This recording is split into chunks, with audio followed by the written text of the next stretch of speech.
Hey YouTube, John here from mygeocachingstory.com. Today we're going to go take a look at some of my existing geocaches and do some maintenance on them. This is a fairly common practice if you do own geocaches.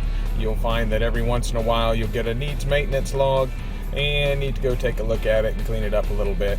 That's what we're going to be doing today. First we're going to run by Walmart, get some supplies, and then head over to the ground zero of several of my caches and give them a nice cleaning up.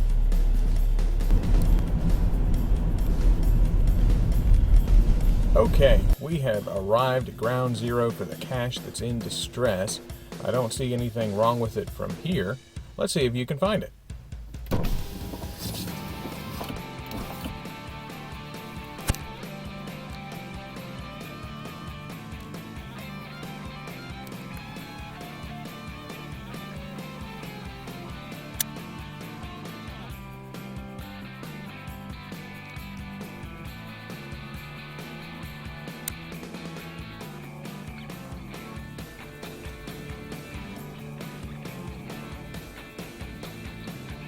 Okay, well, there it is. I thought it might be coming undone from its magnet, but it seems to be in good shape, at least from here. So we'll take a look and see what's going on inside. There were reports that it might be wet, so let's check it out. Here's the cache. You can see how I constructed it with a lock and lock box and a key holder welded to the top with epoxy. Could use a paint job. That's one thing I noticed right off the bat.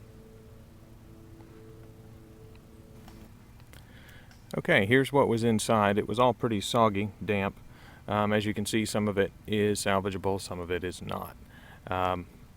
Pretty cool origami crane there. If I can get it to focus.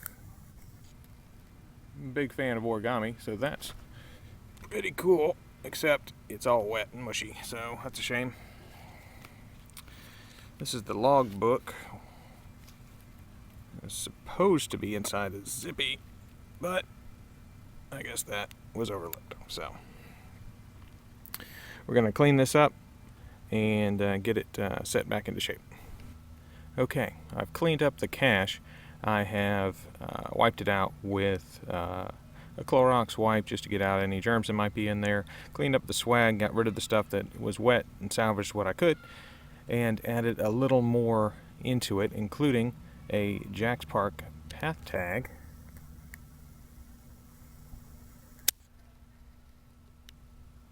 And you can see it there. And now we're going to close it back up and put it right back where it was.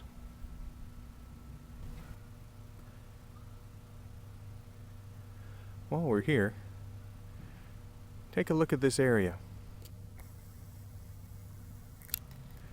and see why I placed a cache here and why it gets so many favorite points.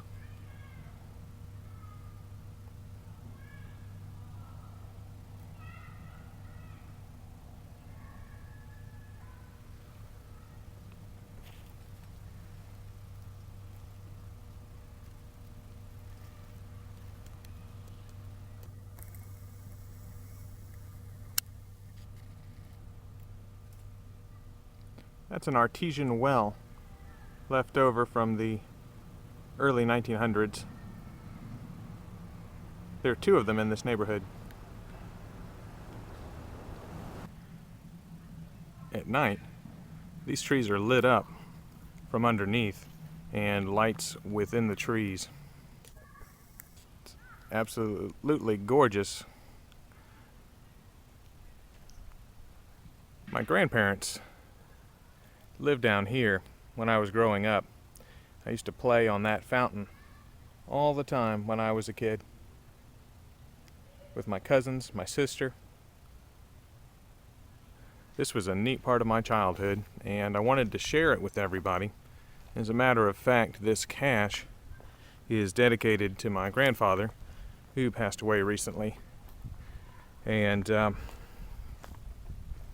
just something I thought I'd do in his honor. Just remembering this area It's now a park.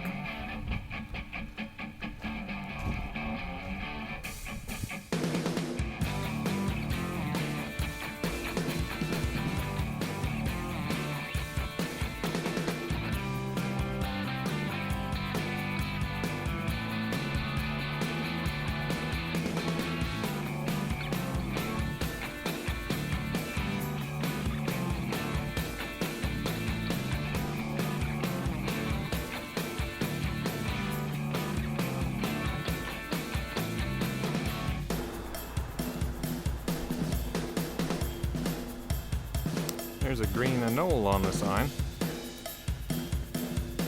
Not green right now.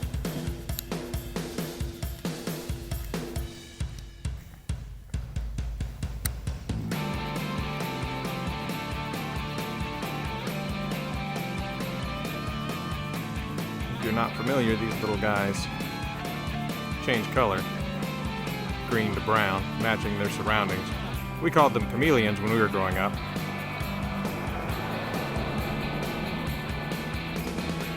But they're not true chameleons, a member of the anole family.